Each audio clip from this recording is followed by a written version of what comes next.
Video games in the past have usually only exercised their players' thumbs, but some CSU East Bay graduate students are using the whole body as a video game controller. Aztec Gaming Productions is a trio of graduate students studying multimedia. They're working on a game called MCOM The Journey.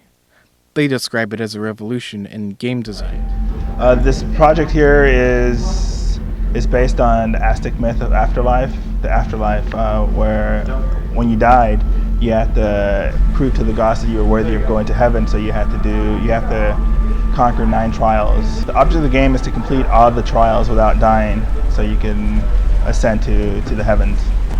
The trials, well, some of the trials are crossing a deep river, going through a cave, finishing a maze, going up the volcano, avoiding being hit by boulders, flying down the volcano, avoiding being hit by the winds that cut like knives, being shot by an arrow, and killing the beast at the end of the game. The unique thing about this game is that the game utilizes the entire human body as a controller.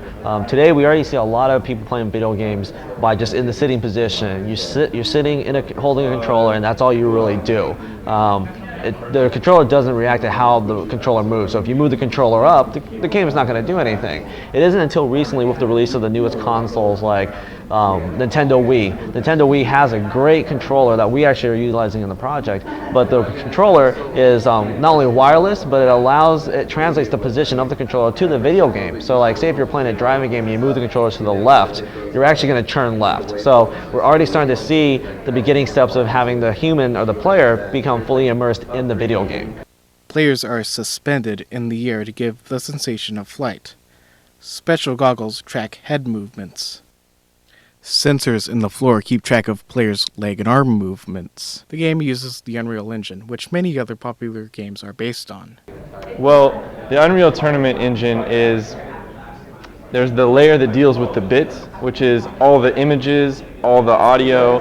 That's the lowest layer. Generally, you don't edit how that functions. Then there's a layer that's based on scripting, which is an easier language to understand, but just controls different elements of the gameplay, like shooting guns and objective orders and things like that. Will people be able to play it in their living rooms? Our installation obviously is a little too big for home use, but as technology grows and as time advances, the controller will get a lot smaller. I mean, a couple years ago, something like this or something like Nintendo Wii had would be impossible to have because the technology wasn't there. It's no fun playing a game with a controller about the size of a dictionary. I mean, it's too heavy, it's not practical.